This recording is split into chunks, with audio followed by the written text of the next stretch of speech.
U.S. Defense Secretary Pete Hegseth announced during a Pentagon briefing that the following day, March 11th, would mark, yet again, our most intense day of strikes inside Iran, involving the largest deployment of fighters, bombers, including B-52s, and precision-guided munitions to date. NBCnews.com. This statement was part of an update on Operation Epic Fury, the ongoing U.S.-led military campaign against Iran, which by then had entered its 11th or 12th day, depending on the source. The strikes focused on degrading Iran's remaining nuclear infrastructure, ballistic missile sites, military bases, and naval assets, including the destruction of 16 Iranian mine-laying vessels near the Strait of Hormuz to counter Tehran's threats to mine the waterway and disrupt global oil shipments. Iran responded with missile and drone attacks on U.S. bases in Iraq, Israeli targets, including an oil refinery in Haifa, and Gulf states like Saudi Arabia and the UAE, while vowing to block oil exports through the strait until the assaults ended.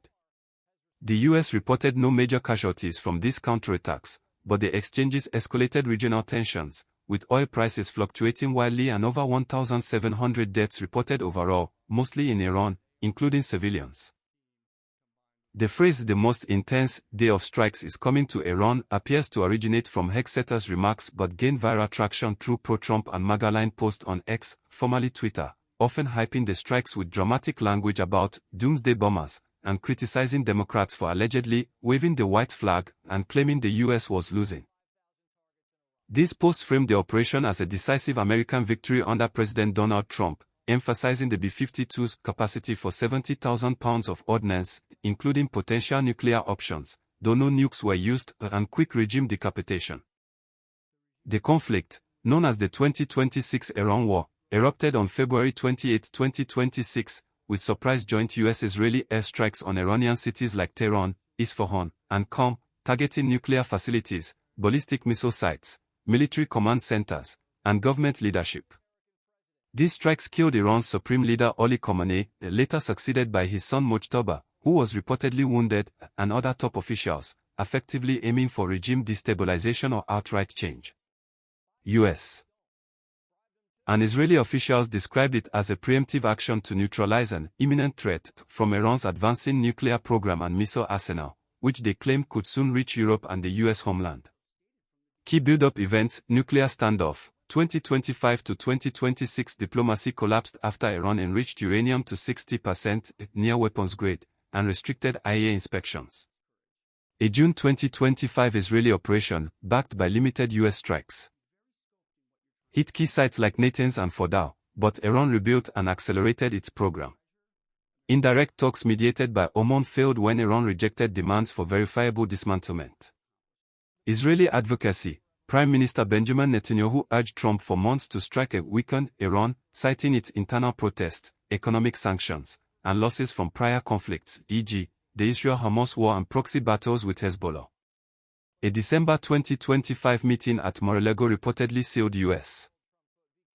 approval for Israeli action, with the U.S. joining to preempt Iranian retaliation against American forces. Trump's rationale: in his February 2026 State of the Union address, Trump accused Iran of restarting its nuclear pursuits and developing U.S.-threatening missiles. He shifted objectives post-strike, from deterrence to full regime change, securing resources, and empowering Iranian opposition. The war has remade regional alliances, with Gulf states like Saudi Arabia and the UAE siding more openly with the U.S. for access and overflight rights, while Russia provides Iran with intelligence and benefits from diverted U.S. focus away from Ukraine. Controversies surrounding the statement and what the announcement and broader conflict have sparked significant debate, particularly in the U.S., where partisan divides are stacked civilian casualties and atrocities. A U.S. Tomahawk missile reportedly struck near an Iranian school, killing over 170, including children, which Iran and human rights groups blamed on the U.S. Trump claimed Iran fired the missile, despite lacking Tomahawks, drawing ridicule and calls for investigations from Democrats like Senate Minority Leader Chuck Schumer, who called it beyond asinine. Israel faced accusations from Human Rights Watch of illegally using white phosphorus in Lebanon, risking civilians. Mixed U.S. messaging on duration and goals: Trump described the war as a little excursion, ending soon, while Hegseth called it only the beginning, with no timeline, fueling confusion.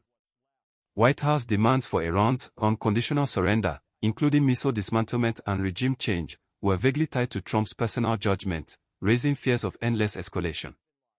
Democrats, including Sen.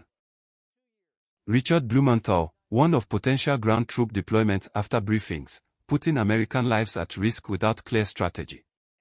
Critics, including religious leaders like Cardinal Blasey J. Cupic, slammed White House social media for mixing war footage with movie clips, calling it sickening and trivializing suffering. Allies like Britain and Germany supported shipping protections but criticized the lack of UN consultation. Russia and China condemned the strikes as violations of international law, with Russia gaining economically from oil spikes and US distractions. Evacuations of 40,000 plus Americans and asylum for Iranian dissidents, e.g., women's soccer team, highlighted humanitarian fallout. As of March 11, 2026, no end is in sight, with both sides vowing to continue until their objectives are met.